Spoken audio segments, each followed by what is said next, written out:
If you disconnect from the source of power, darkness will take over.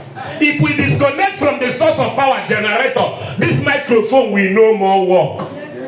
Despite it has battery. Because the transmitter doesn't have what? Connection to the power. God is the source of our power.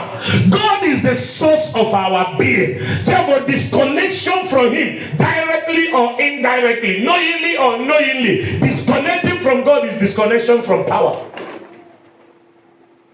Look at it again. To Him that is able to do exceeding abundantly above what you may ask or think, according to the power that worketh in us. So whatever that will happen in our lives is dependent on the power in us. Anything. And who gave us the power? God. So to keep that power, the power of your phone is determined by how many times or how long you connected it to the power that charges it. Now my phone is here, connected to charger, and the charger connected to power. So the power through the charger is powering the phone. If I don't want it to continue to charge, what will I do? I will disconnect it from power. And as long as you disconnected it from power, it can no more increase in power. It will start reducing.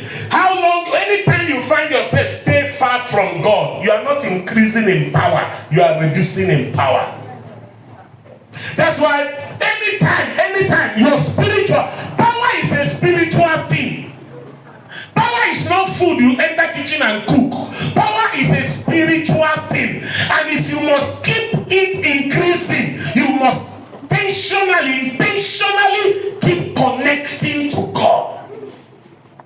Intentionally, whether in pain, whether in joy, whether in rain, under the rain, under the sun, whether you have, even if it means trekking, you must keep connecting with God. You connect with God privately and you connect with God publicly. You connect with God individually and you connect with God collectively. How? Individually, when you pray and fast, when you do midnight prayer, morning prayer, evening prayer, you are connecting with God privately. But publicly, when we gather as brethren, Jesus talking, Apostle Paul talking in Hebrews chapter 10 verse 25, says, forsake not the assembling of what? The saints. Why? Because when we come together, if Bible says, even if one commits sin, as we come together now, that sin is forgiven. Sit down. The power of fellowship is that in the midst of fellowship, people's sins are forgiven.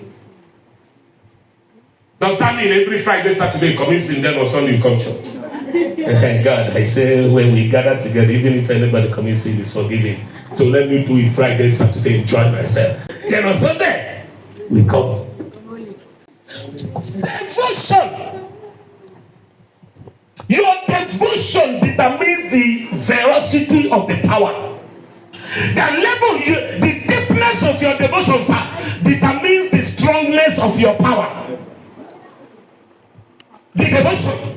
God knew what I would have become if I had entered the secret court I wanted to enter. Because I want the person that will take me to where I will be initiated. We plan to do that on 14th of June, being Wednesday. On Sunday, being 11th of June, God arrested me.